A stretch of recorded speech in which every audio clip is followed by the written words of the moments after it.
वो लोग मंत्री थे और आज भी मंत्री हैं। गो कोरोना गो, गो कोरोना गो, वो वाले मंत्री हैं आज। उसके बाद क्या हुआ? उसके बाद ये भी हुआ कि जो हमारे कोरोना वॉरियर्स थे उनके ऊपर फूल भी बरसाए गए, लेकिन बाद में तनख्वाहें नहीं दी गई। उन्होंने धरने और प्रदर्शन किए। एम्स के नर्सिंग स्टाफ ने 2.5 महीने तक जिस तरह से वहां पर धरने और प्रदर्शन किए वो भी देखा।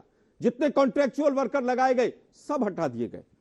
केवल थाली बजाने से, दिया देने से, दिया जला लेने से और केवल भाषण दे देने से देश चलता होता तो भुखमरी के इंडेक्स पे हम नीचे नहीं गिरते, बेरोजगारी में भुखमरी के इंडेक्स में पाकिस्तान हमसे आगे है। अरे भाई सुनिए, भुखमरी के इंडेक्स में पाकिस्तान से तुलना करने लग गए हैं ये लोग। आज हालत हमारी ये है कि पाकिस्तान से तुलना करने लगे। मैंने पाकिस्तान का नाम नहीं लिया, लेकिन इनको पाकिस्तान बहुत पुराना, पाकिस्तान को घसीट कर लेकर आएंगे। मैंने केवल ये कहा कि भुखमरी के इंडेक्स में हम नीचे गिर गए। मुझसे शुरू में एक सवाल पूछा था एक भाई ने, आप भी भूल गई शायद, कि जब राहुल गांधी बुला रहे हैं तो आप जा क्यों नहीं रहे?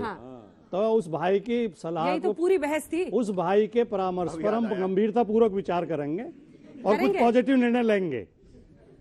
सुनिए, ठीक है। दूसरी बात, सुनेंगे, बोलेंगे क्या बोल रहे हैं भाटी साहब आज? नहीं, मैं जिम्मेदारी के साथ बोल रहा हूँ। एक बार हाथ मिलाया था उन्होंने, देख लिया क्या हो गया जी। एक बार हाथ मिलाया था चुनाव में, देखा क्या हुआ। वो तो फिर हम अतीत में बहुत किस्से बता देंगे इस तरह के। बहुतों से हाथ लेकिन एक बात उनका यही हाल हुआ है। सुधांशु जी ने कही थी बहुत जिम्मेदारी के साथ, बड़ी प्रशंसा की अपनी पार्टी की, कि हमने जिनके थोड़े थोड़े विधायक थे उनकी भी सरकारें बनवाई और प्रशंसा कर देते, कम पड़े तो खरीद के लेके आए। बिल्कुल, अपना सीएम नहीं खरीदे भी विधायक, और ऐसे राज्य में भी बनाई जहां एक भी विधायक नहीं था बीजेपी का, और गोवा में भी बनाई जहां 12 विधायक थे कुल। तो प्रशंसा पूरी करो जब करने पे आते हो। अभी इनको जवाब दे दूं, गोवा में जानते क्या हुआ था? इनसे पूछिए कभी दावा किया था जाके? अरे भाई, आपने गवर्नर के पास दावा नहीं किया, यानी आप एग्जामिनेशन हॉल में जाके कॉपी सबमिट नहीं करेंगे और कहेंगे मुझे पास घोषित कर दिया जाए, चूंकि मेरे को सारे प्रश्न आते थे। उत्तर दे देता हूं। और सुनिए, राहुल गांधी जी के साथ जानते क्यों नहीं आ रहे? भाई अखिलेश जी उनसे बहुत दूर निकल चुके हैं, ममता जी बहुत दूर हैं, सब क्षेत्रीय नेता बहुत दूर हैं, और राहुल गांधी कह रहे हैं ओ दूर के मुसाफिर हमको भी साथ ले ले रे, हम रह गए अकेले।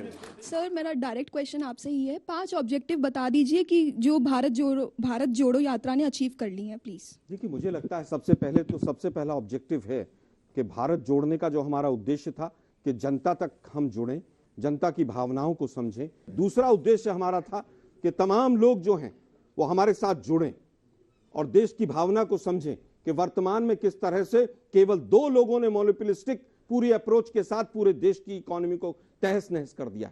तीसरा फिर कह रहा हूं मैं कि जिस तरह से सामाजिक विद्वेष और जिस तरह से चाइना घुस रहा है, तमाम ये मुद्दे थे जिनको शायद मेन स्ट्रीम मीडिया जनता तक नहीं पहुंचा रहा था। हम सफल रहे। अच्छा अच्छा, आपका काउंटर सवाल नहीं आएगा? कंक्लूडिंग रिमार्क 2 लाइन में सिर्फ। देखिए, मैं सिर्फ ये कहना चाहूंगा कि भारत जोड़ो यात्रा अपने उद्देश्य में सफल रही। उसने सारे विपक्ष के लोगों को हैसियत दिखा दी, विपक्ष के लोगों को हैसियत दिखा दी, और सारे विपक्ष वाले घबरा कर उनसे दूर हो गए। और जहां तक भारत जोड़ने की बात है तो वास्तविकता में एक भारत श्रेष्ठ भारत आज वास्तविकता में उभर कर सामने आ रहा है। 21वीं सदी में भारत नई दिशा में आगे बढ़ रहा है। और सिर्फ एक बात बता दूं, ये बताइए, अभी सर्वे आया ना कि हम लोग तीसरे नंबर पे ऑटोमोबाइल होल्ड करने वाले कंट्री हो गए।